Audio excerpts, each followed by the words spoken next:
Hello दोस्तों, impressive GS classes में आपका स्वागत है। मैं ब्रिजेश कुशवाहा।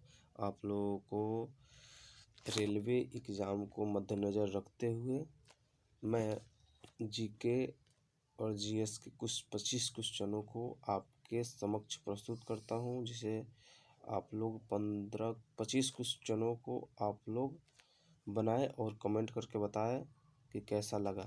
चलिए हम लोग फर्स्ट क्वेश्चन की ओर चलते हैं। एक में डॉल्फिन के समूहों को क्या कहा जाता है? डॉल्फिन के समूहों को क्या कहा जाता है? तो आपका आंसर होगा पॉड आंसर। पॉड आंसर हो जाएगा। डॉल्फिन के समूहों को पॉड कहा जाता है, पॉड। चलिए अब दूसरे क्वेश्चन की ओर चलते हैं।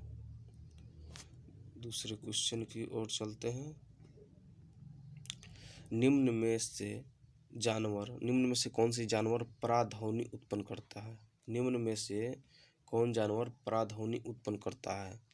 तो ऑप्शन है हाथी, पारापोइसेस और शार्क और पतंगा। आपका आंसर हो जाएगा पारापोइसेस। आपका आंसर हो जाएगा पारापोइसेस। ऐसे जो जल में रहता है, समुद्री जीव है, जो 25 सेकेंड तक एक ऐसा ध्वनि उत्पन्न करता है जिसे पारापोइसेस ध्वनि कहा जाता है, और यही पराध्वनि उत्पन्न करता है। पारापोइसेस जीव जो जल में रहता है, समुद्री जल में 25 सेकेंड तक एक ऐसी ध्वनि उत्पन्न करता है जिसे पराध्वनि कहते हैं, और ये 25 सेकेंड तक उत्पन्न करता है। जो जीव पारापोइसेस कहलाता है, पारापोइसेस जीव कहलाता है। दूसरा क्वेश्चन की ओर चलते हैं। पृथ्वी पर सबसे अधिक बुद्धिमान स्तनधारी कौन सा है? पृथ्वी पर सबसे अधिक बुद्धिमान स्तनधारी कौन सा है? कमेंट करके बताइए आप लोग। ऑप्शन ए है हाथी, ऑप्शन बी है डॉल्फिन, ऑप्शन सी है हिरन, और ऑप्शन डी है हिप्पोस। फर्स्ट जो है हाथी है, सेकेंड ऑप्शन आपका डॉल्फिन है, थर्ड ऑप्शन हिरन है, और चौथा ऑप्शन है हिप्पोस। आपका आंसर हो जाएगा डॉल्फिन। आपका आंसर जो होगा डॉल्फिन हो जाएगा। आपका आंसर डॉल्फिन हो जाएगा। डॉल्फिन जो होता है, डॉल्फिन 2009 में भारत का अंतर्राष्ट्रीय जलीय जीव घोषित किया गया, जो स्तनधारी जीव घोषित किया गया, और गंगा में नेत्रहीन डॉल्फिन पाई जाती है। गंगा में नेत्रहीन जलीय जीव डॉल्फिन पाई जाती है। चलिए आप दूसरे क्वेश्चन की ओर चलते हैं। मछली के हृदय कक्ष होते हैं। मछली के हृदय कक्ष होते हैं। तो आपका मछली का हृदय को कक्ष ऑप्शन दिया हुआ है। 2 होता है, 3 होता है, 1 होता है, 4 होता है।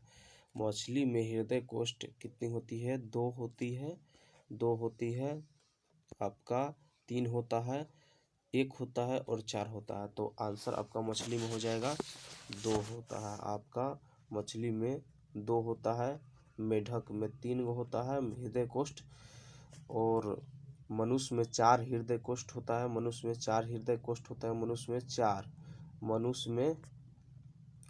में हृदय कोष्ठ 4 होता है, और ये हृदय कोष्ठ, और मछली जो होता है ट्रेकिया या गलफरा के द्वारा सांस लेता है। ट्रेकिया या गलफरा के द्वारा सांस लेता है। चलिए अब दूसरे क्वेश्चन की ओर चलते हैं। सबसे जहरीली मछली कौन सा है? सबसे जहरीली मछली कौन सा है? पम्फर जो मछली होता है, पफ्फर मछली सबसे जहरीली मछली होता है। पफ्फर मछली जो होता है सबसे आपका जहरीली मछली होती है। चलिए आप लोग दूसरे क्वेश्चन की ओर चलते हैं। छठे क्वेश्चन की ओर। मानव में पित्त का स्राव कहाँ होता है?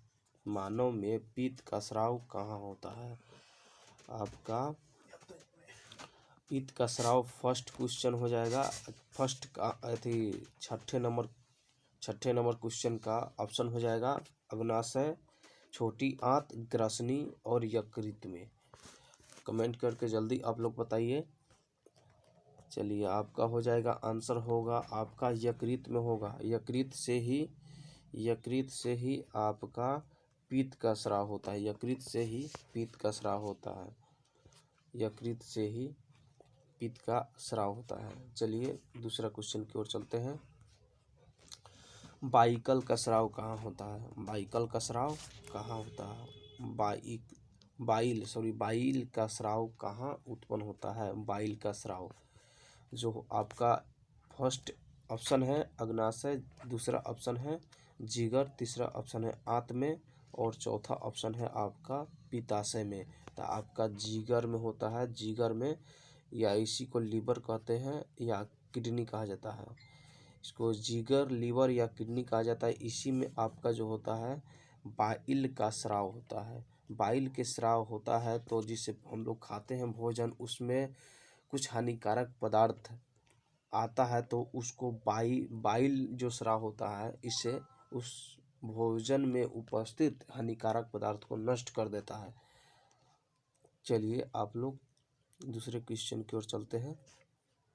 8वें क्वेश्चन की ओर। निम्न जानवरों में से किसकी अपेक्षा जो होती है अधिक लंबी आंत होती है? सॉरी, यहाँ मिस्टेक हो गया है। निम्न जानवरों में से किसकी अपेक्षा लंबी आंत होती है? फर्स्ट में आपका आंसर है लोमड़ी, सेकेंड ऑप्शन है बाघ, थर्ड ऑप्शन है आपका कुत्ता और चौथा ऑप्शन है आपका खरगोश। देखिए सबसे पहले होता है कि इसमें फर्स्ट शाकाहारी में सबसे बड़ी आंत होती है। सबसे बड़ी आंत होती है और मांसाहारी में सबसे छोटी आंत होती है।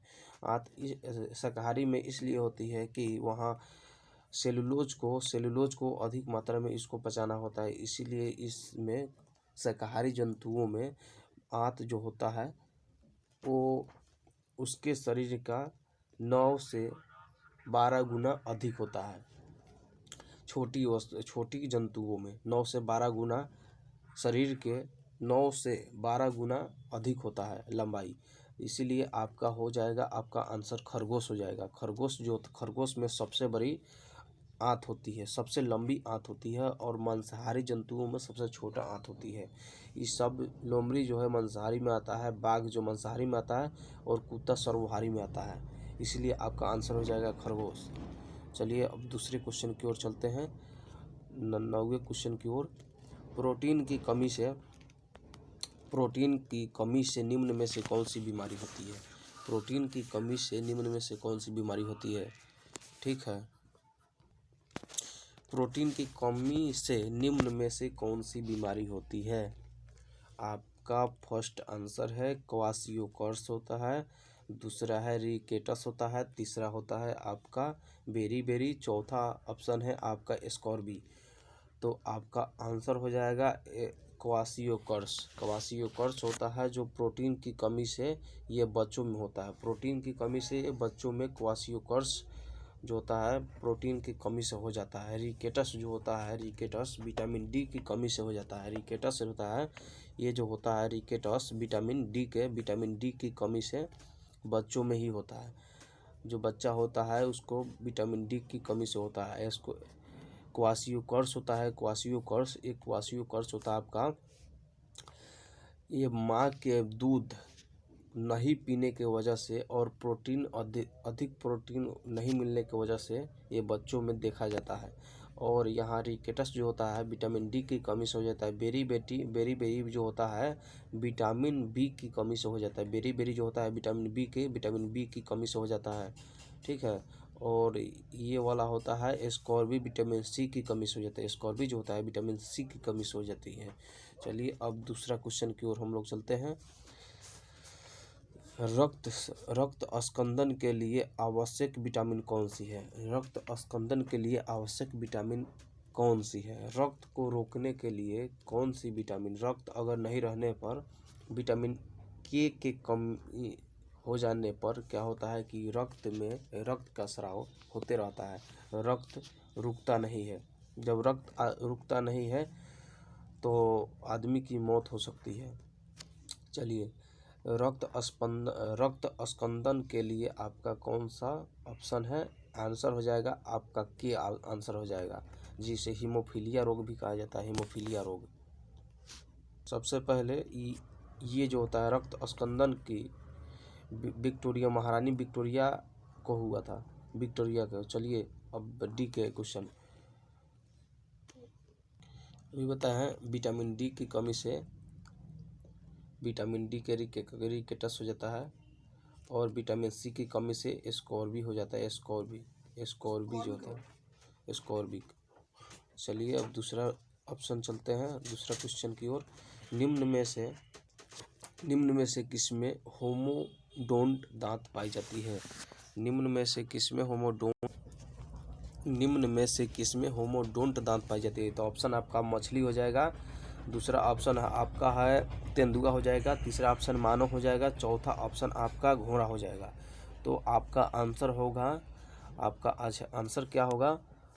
मछली हो जाएगा, मछली होगा। होमोडोंट जलीय जीव में होमोडोंट दांत पाई जाती है, और आपका जलीय जीव में होमोडोंट दांत पाई जाती है, और स्तनधारियों में थीकोडोंट दांत पाई जाती है, थीकोडोंट पाई जाती है। स्तनधारी जीव है उसमें थियोकोंट दांत पाई जाती है, थियोकोंट दांत पाई जाती है, थियोडोंट दांत पाई जाती है, थीकोडोंट दांत पाई जाती है। और मछलियों में होमोडोंट दांत पाई जाती है। चलिए अगले क्वेश्चन की ओर चलते हैं।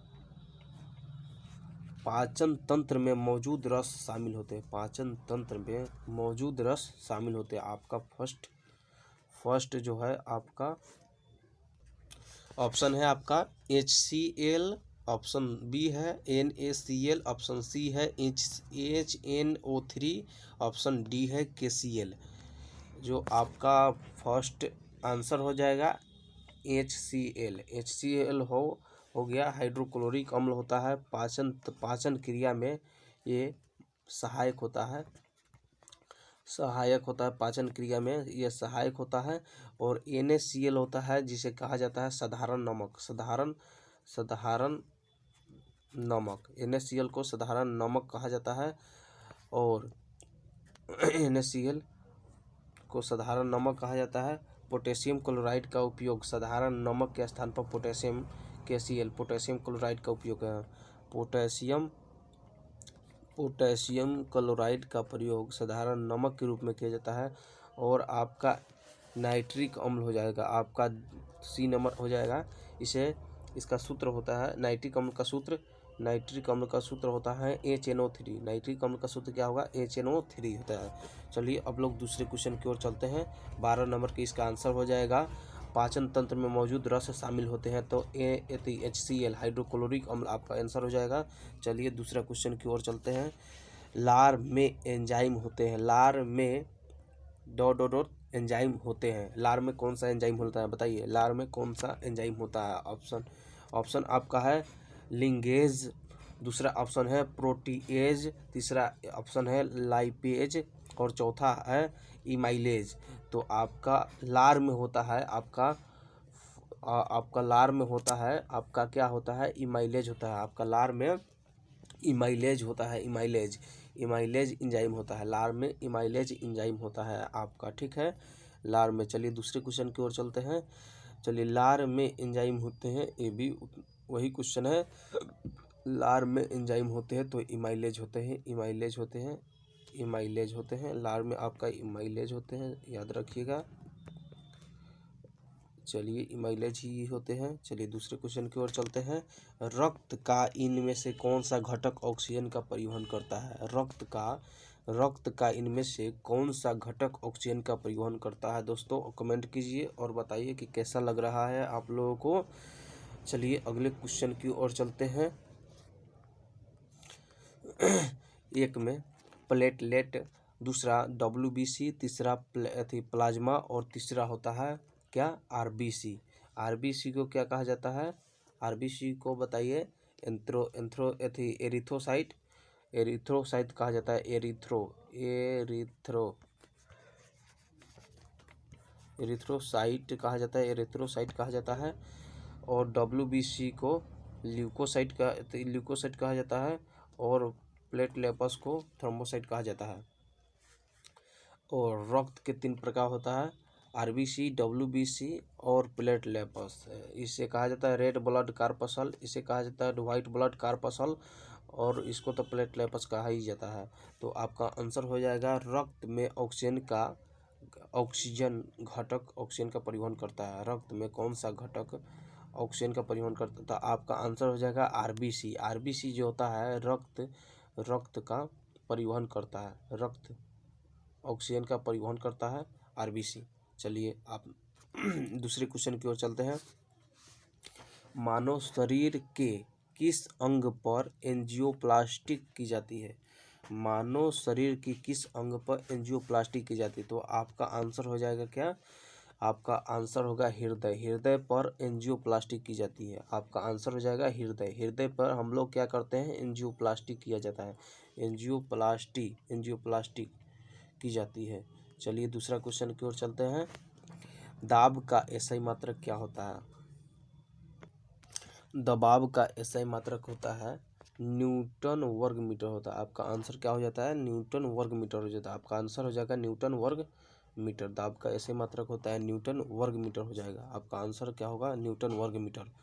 आपका आंसर जो होता है न्यूटन वर्ग मीटर हो जाएगा। आपका आंसर जो होता है न्यूटन वर्ग मीटर हो जाएगा। चलिए दूसरे क्वेश्चन की ओर चलते हैं। और सॉरी और इसके बाद दबाव या पास्कल भी होता है, पास्कल भी होता है, पास्कल भी होता है। दाब का ऐसे मात्रक पास्कल भी है, दबाव का ऐसे मात्रक न्यूटन वर्ग मीटर भी होता है, न्यूटन वर्ग मीटर भी होता है। चलिए दूसरे क्वेश्चन की ओर चलते हैं हम लोग। सॉरी एक सेकंड रुकिएगा आप लोग। चलिए दूसरे क्वेश्चन की ओर। धारा कैसी राशि है? धारा जो होता है, धारा कैसी राशि है? धारा सदिश है, अदिश है, दोनों है, इनमें से कोई नहीं है। सदिश है, अदिश है, दोनों है, इनमें से कोई नहीं है।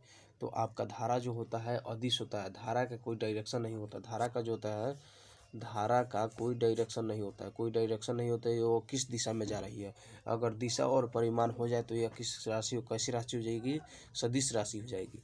इसीलिए धारा जो है, धारा का कोई दिशा नहीं होता, इसलिए क्या है? अदिश राशि है। ये अदिश राशि है। चलिए सदिश राशि नहीं है, अदिश राशि है। फर्स्ट आंसर हो जाएगा, first of question 18 number question का आंसर आपका हो जाएगा ए नंबर आंसर हो जाएगा। चलिए दूसरे क्वेश्चन की ओर चलते हैं। Ampere second. एम्पियर सेकेंड किसकी इकाई है? एम्पियर जो सेकेंड है किसकी इकाई है? तो आपका आवेश का इकाई होता है। आवेश का इकाई होता है एम्पियर सेकेंड, आवेश का इकाई होता है। इसलिए कि आई बराबर जो होता है, आई बराबर होता है P by sorry Q by T होता है। क्यू बाई आवेश बाई समय होता है। धारा बराबर आवेश बाई समय होता है, आवेश बाई सेकेंड होता है। तो आपका क्यू बराबर हो जाएगा आई गुने टी होता है। धारा का ऐसे मात्रक एम्पियर होता है और समय का ऐसे मात्रक सेकेंड होता है। इसीलिए आपका क्यू बराबर आवेश का होता है एम्पियर सेकेंड हो जाता है, एम्पियर सेकेंड। इसलिए एम्पियर सेकेंड का ऑप्शन हो जाएगा आपका आवेश। एम्पियर सेकेंड, आवेश बराबर एम्पियर सेकेंड होगा, इसलिए आवेश इनका आंसर हो जाएगा। चलिए दूसरे क्वेश्चन की ओर चलते हैं। दूसरे क्वेश्चन की ओर हम लोग चलते हैं। चलिए गैलन सामान्यतः इस्तेमाल किया जाता है। गैलन किसके लिए इस्तेमाल किया जाता है? गैलन किसके लिए इस्तेमाल किया जाता है? चलिए ऑप्शन है आपका गति के लिए, एक कंटेनर के लिए, तीसरा है आयतन के माप के लिए, चौथा है कंटेनर कंटेनर बैरल के संदर्भ में। यहाँ गलती हो गया है, सॉरी यहाँ गलती हो गया है। हाँ, बैरल के संदर्भ में व्यक्त करने के लिए, कंटेनर बैरल के संदर्भ में व्यक्त करने के लिए सी आंसर ऑप्शन है आपका आयतन के माप के लिए। आपका सी आंसर हो जाएगा।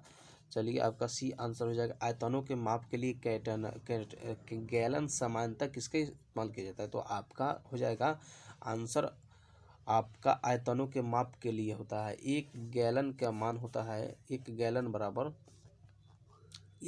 बराबर 3.7 785 होता है। 3.1 गैलन बराबर लीटर होता है, लीटर।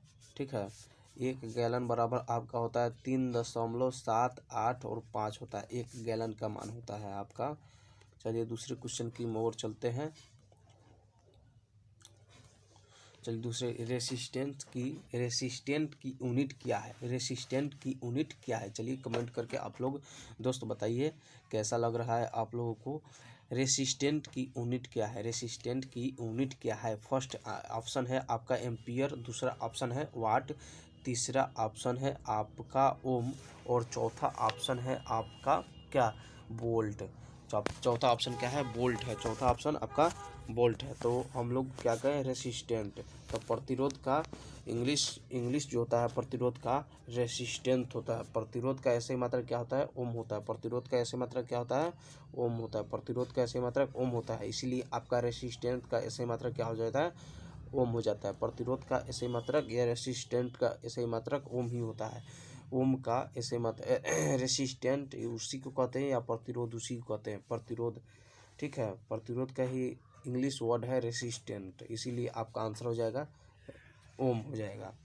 चलिए, एम्पियर जो होता है विद्युत धारा का ऐसे मात्रक होता है। एम्पियर जो होता है विद्युत धारा का ऐसे मात्रक होता है।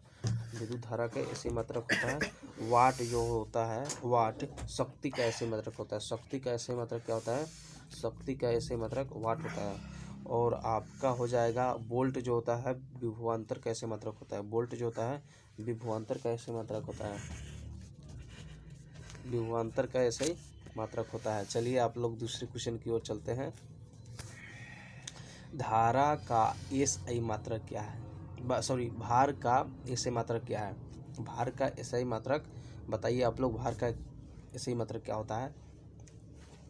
भार का एसआई मात्रक आपका हो जाएगा न्यूटन हो जाएगा। भार का एसआई मात्रक क्या होगा? न्यूटन होगा। भार का एसआई मात्रक क्या हो जाएगा?